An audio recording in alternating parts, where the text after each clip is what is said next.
Welcome to Everyday Ethics, everybody. Excuse me. Very happy to have everybody here today. We are going to be discussing online behavior. Unless somebody else has a question or a topic they want to bring up, which you are perfectly welcome to do, of course. And remember, we've got the super chats and we've got the super stickers, and very appreciative of both. So I wanted to talk about online behavior a little bit because, well, let me just give you a little background. Coming out of prison, I had absolutely no desire at all to be on social media. And a good friend of mine who is or was a very popular talk show host told me, Mike, you have to be on social media. This is how you grow your brand. So I got on, but I find it to be a very toxic place. Now, just to qualify the fact that it's toxic, I've also made a lot of good friends through social media. If not for social media, I wouldn't know Jim Valiant. I wouldn't know Mark Pellegrino. I wouldn't know Andy Bernstein. I wouldn't know the Nacers. I wouldn't know Rosie Ginsburg. So a lot of good has come from being on there, but there's also a lot of toxicity. People that are just rude. For instance, there's this Stephan Kinsella, who is a prominent libertarian that I've debated several times. I was told ahead of time that he's not a very nice person. He's prickly, that sort of thing, but I don't really care about that normally. But it just got to be too much, so I blocked him with the rude behavior. And I got to tell you, I find there's something to be especially cowardly.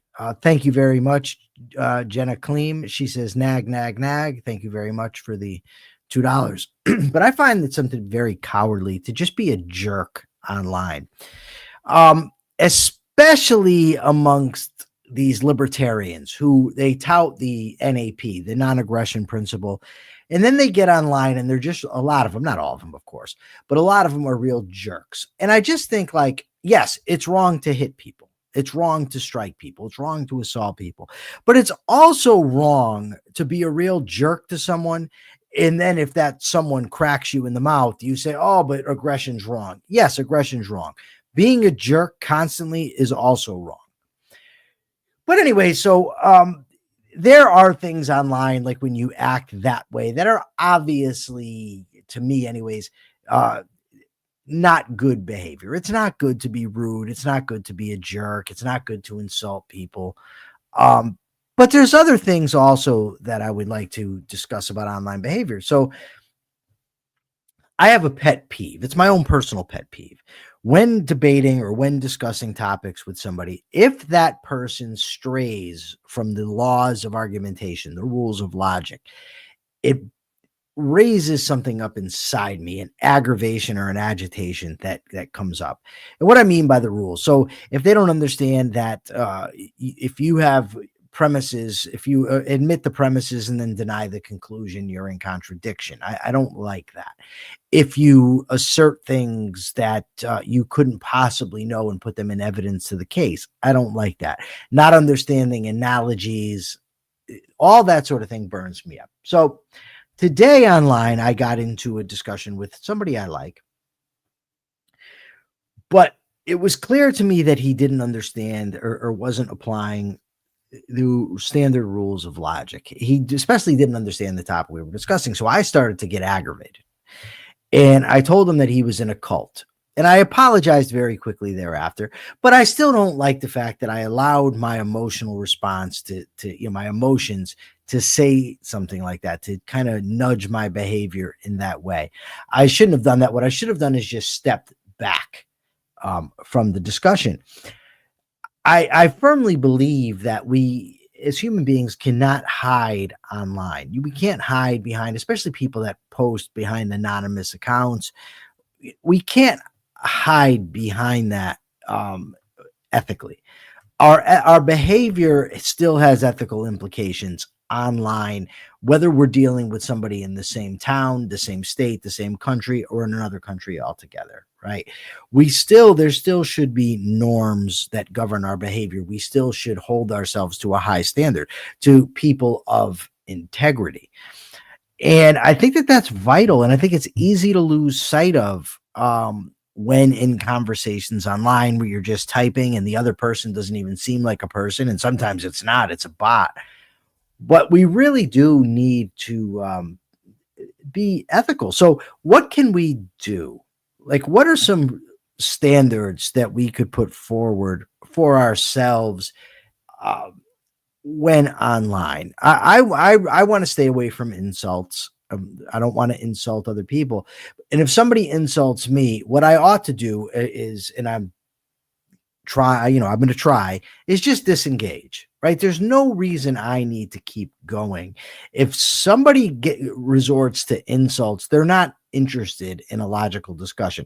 And I don't mean if it's a heated discussion, you're going back and forth, that type of thing.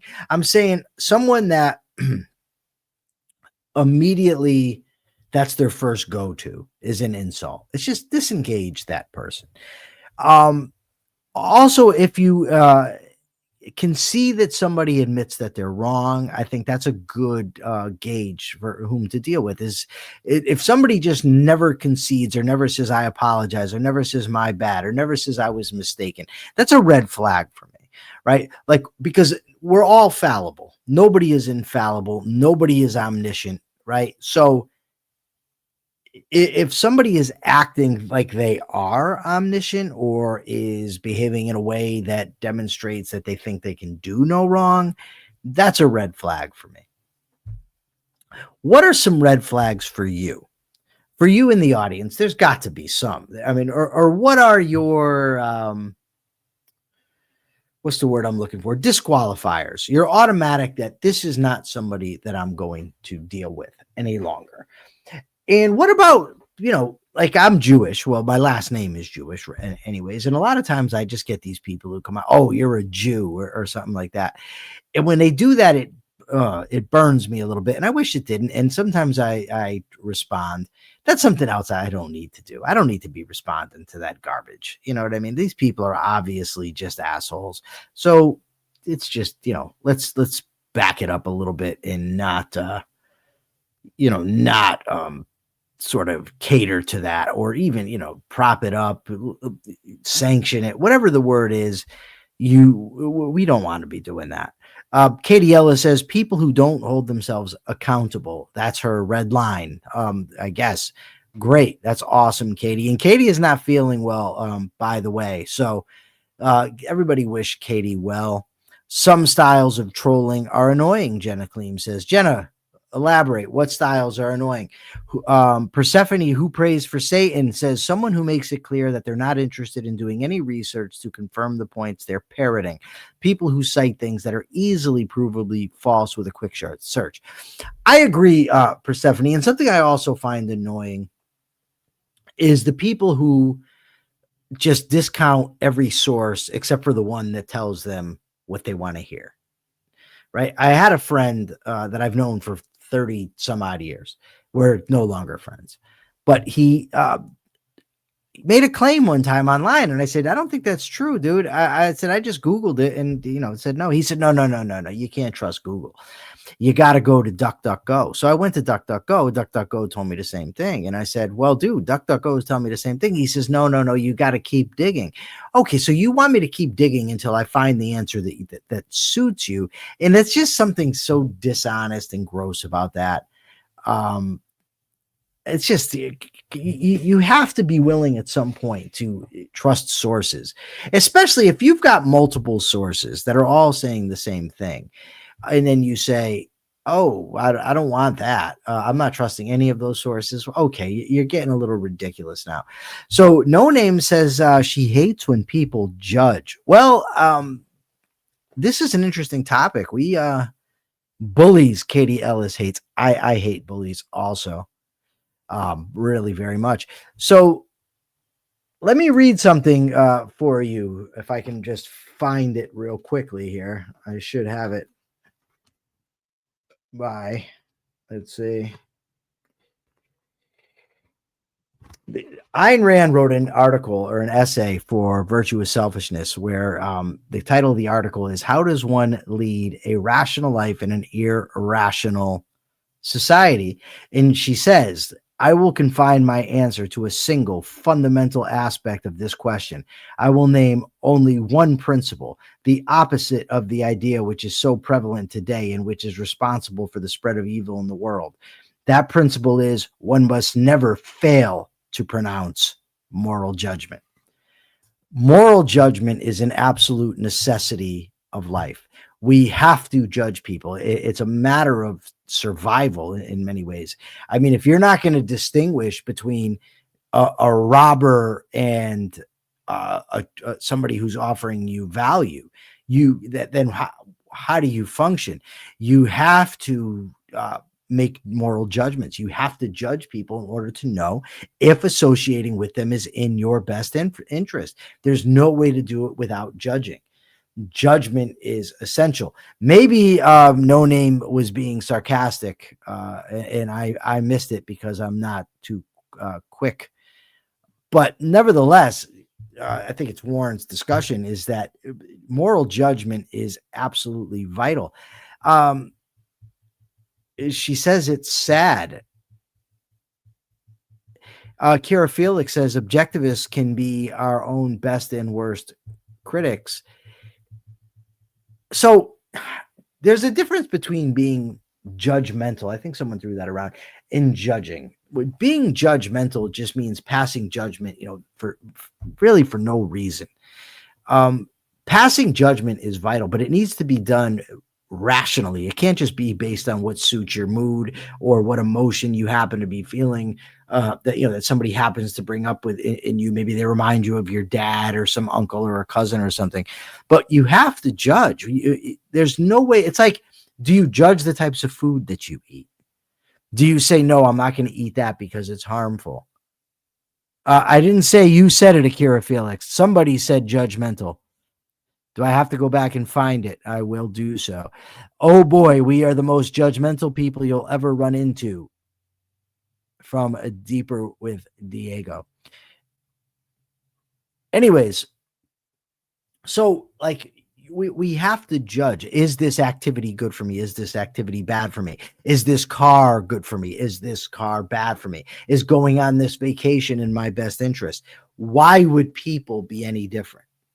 If we have to make assessments about what's good or bad for us, why would judging whether people are good or bad for us be wrong? As long as we're doing it rationally, right? And if we're judging people, then what types of judgments are we necessarily making? If we're judging whether they're good or bad for us, we're judging them ethically. We're judging their moral status. And if we judge somebody to be extremely immoral, well, then we don't want to be associating with them. I mean, I don't want to be associating with stick-up kids and, that sort of thing, or burglars, liars, manipulators. These are not the people that I want to hang around with. But if I deny these things, if I don't recognize them, if I don't pay attention to them, then I will never know. So No Name says, but people always judge, but to do the same thing. Well, okay. So No Name, let's break that down. First of all, let's get rid of the always, because it's not true that everybody always judges, but then does the same things. And by telling yourself that, you're automatically condemning the world and saying everybody's a hypocrite. So let's get rid of that right off the bat.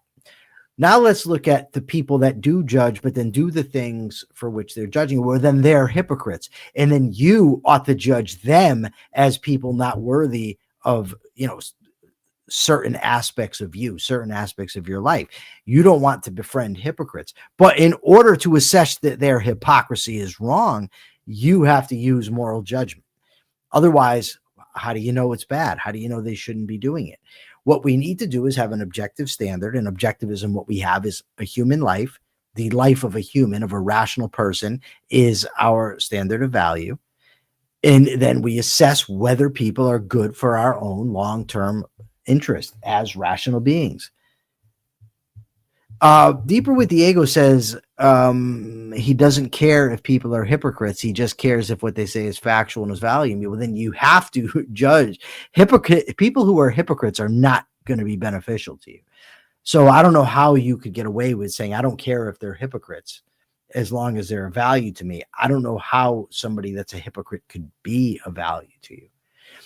Who prays for Satan says, if you're making moral judgments about a person and you deem that they are not the right person to associate with, you're not under any obligation to tell them that or why. Sometimes I think you are.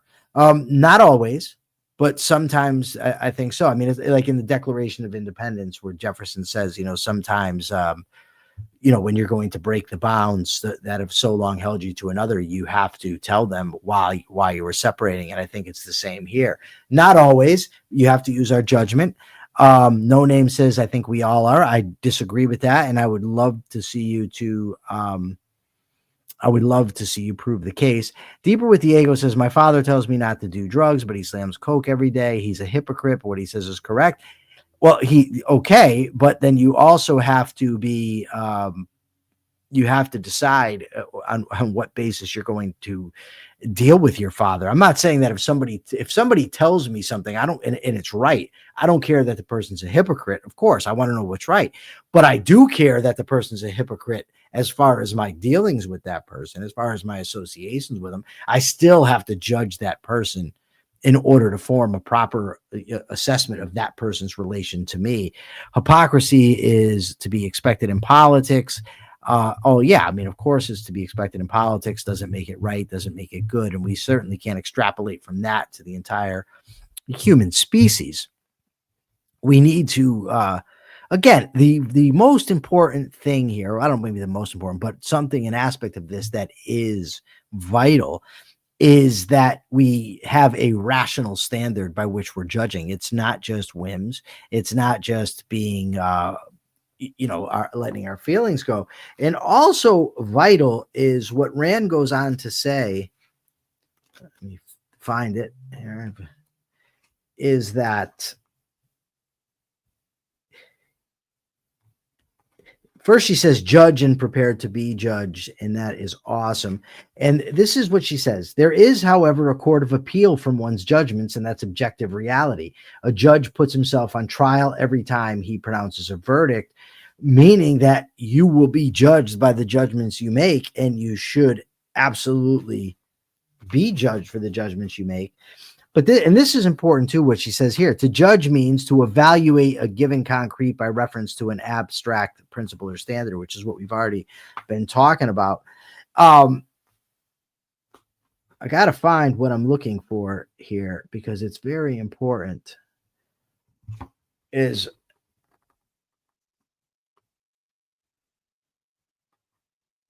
Basically, the point is that we have to live by the standards by which we're judging others. That is very, very important. I see what you're saying. Maybe I'm wrong, but I don't care too much about other people call themselves. I just care about what they say and how they identify reality.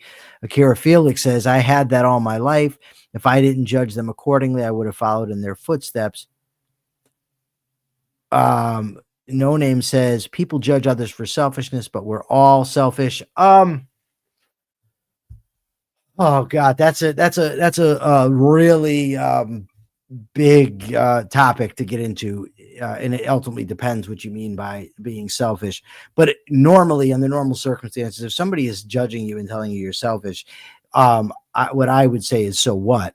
Why is it not okay for me to act in my own best interest? Why is it not okay for me to want to be happy? Why is it not okay for me to have things? Why is it okay for me to look out for other people or help other people, but not okay for me to help myself?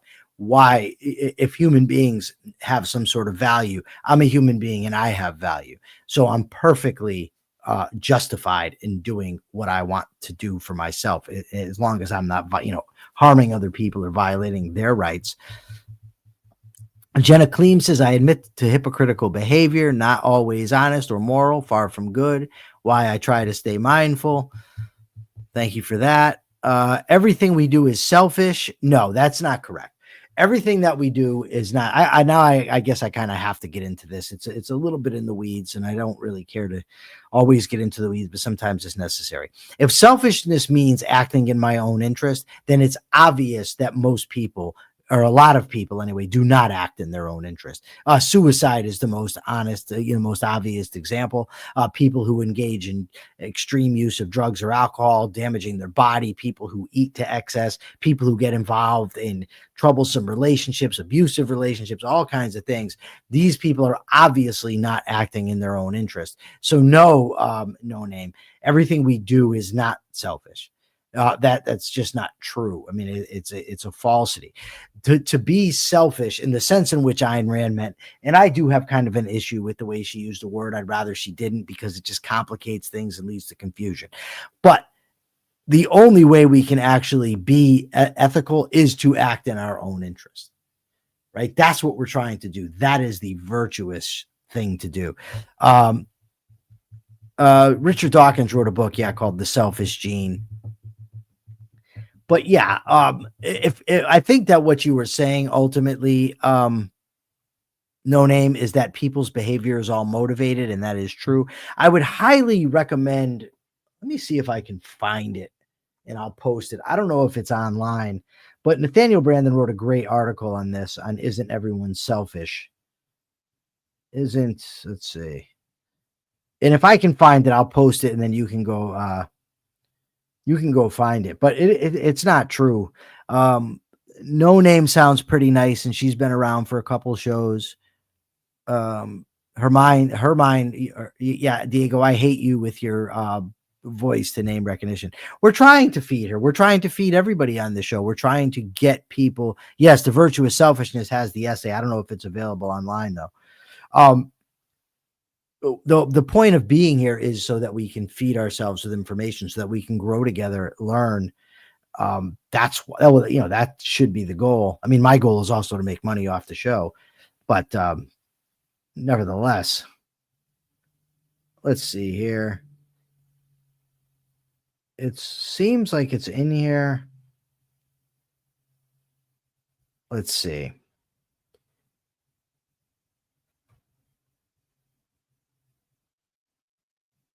No, they've just got the whole book, and it's in PDF form, and I don't know if that's even legal, so I'm not going to mess with it.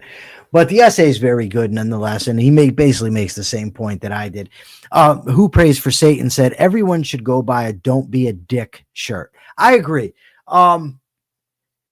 Persephone, can you post the Capitalist Corners website on the chat there so people can see it, and they can go buy it if they want to? I'm going to have to get myself one of those. I think if "Don't Be a Dick" is good advice. That's standard advice. That's like a heuristic. So, that's something interesting to me anyways. But so let me try to circle this back. So if we are, also, I want to address one more thing for no name is we ought not to be concerned so much with the judgments of others, especially when we don't respect those others. Right? We ought to be concerned with the judgments we make of ourselves. That's what's important. And that's what our self-esteem is. It's how we judge and assess our own behavior. And when we judge and assess our own behavior, we ought to be doing so by rational standards, not based on what our parents told us, our schools told us, what our favorite actor tells us. Our standard ought to be derived from reality. And that's the standard by which we should be judging it. No. Just post the website. You can't post a website, Persephone? Oh, I guess not. I guess it would be a link, maybe. I don't know.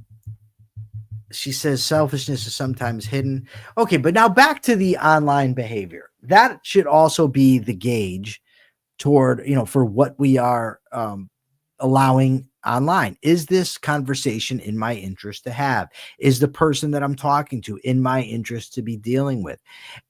Is it good for me? And a lot of times I get involved in these conversations that aren't good for me, and I need to work on that, and I need to cut that out. That's some growth that I need to do. And I think that a lot of people probably need to do that. My great friend, Mark Pellegrino, he's known for getting into arguments with folks online.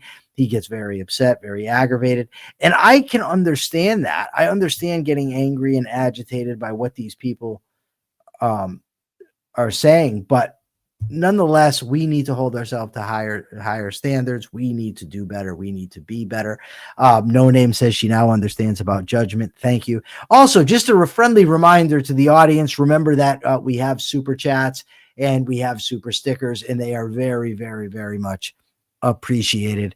Ultimately, this, to act in my own interest, this is ultimately what I want to do for a career, right? So I work very hard to learn topics, to understand the stuff that I'm talking about, to how to communicate ideas, because this is what I want to do. I ultimately want to make money off it. That's why I'm here.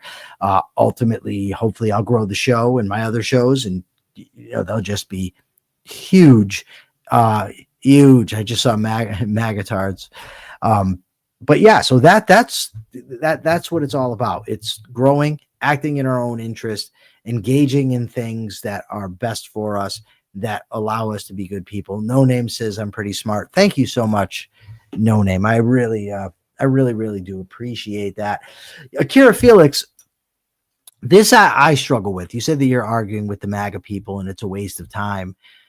And I struggle because oftentimes it's not about arguing with that person, right? It's about helping other people to come to a conclusion, other people to see the truth, to see what's real, especially in regard to objectivism, right? Because as an objectivist, I don't like to see objectivism being misrepresented. I don't like to have objectivism be thought to be something that it's not. So for instance, Jim Valiant and I just made a very good, I think, a very good, No Name gave $2 or $1.99 in euros, a super sticker. Thank you so much, No Name. Really, really appreciate that. So we made a video about Liquid Zulu and the so-called anarcho-objectivist. Now, I happen to like Liquid Zulu personally, and I like some of his, followers, the so-called anarcho-objectivist, but they're misrepresenting objectivism. It's not objectivism, and I felt the need for Jim and I to do that episode, and I think we utterly exposed that they are not objectivist. So when you are talking about arguing with the MAGA folks, if these are MAGA folks that are calling themselves objectivists, I think it's important to demonstrate that they aren't. Now, maybe it's not important to argue with them. Maybe you can just go make your own post and show why.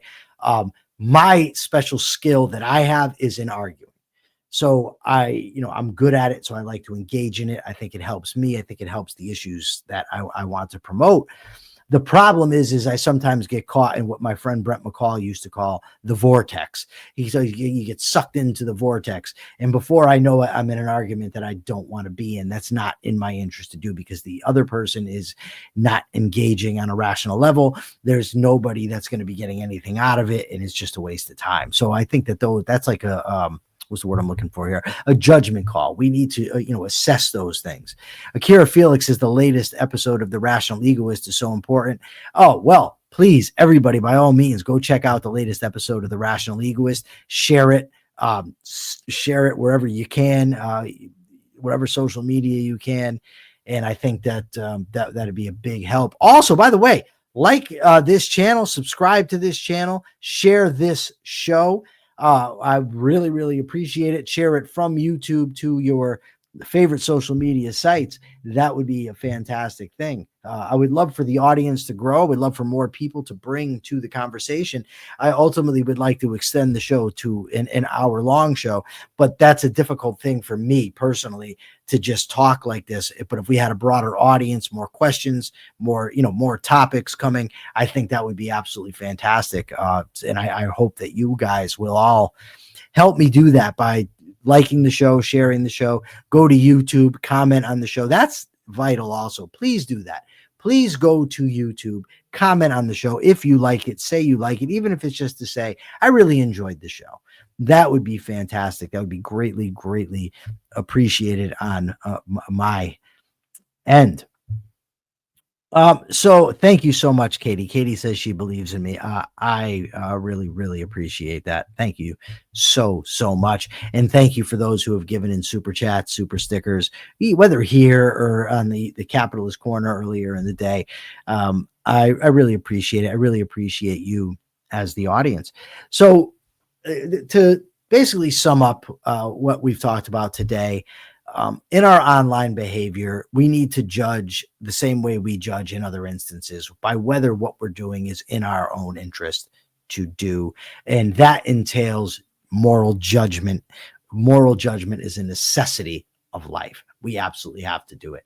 So thank everybody. Oh, look at this. Katrin gave a super sticker, €5. Thank you so much, Katrin. Really, really appreciate it. I appreciate you all. Thank you so much for being here. I will be back tomorrow at the same time, 2:30 p.m. Eastern time. Ready to rock and roll, ready to have these discussions. Thank you so much. Have a good one.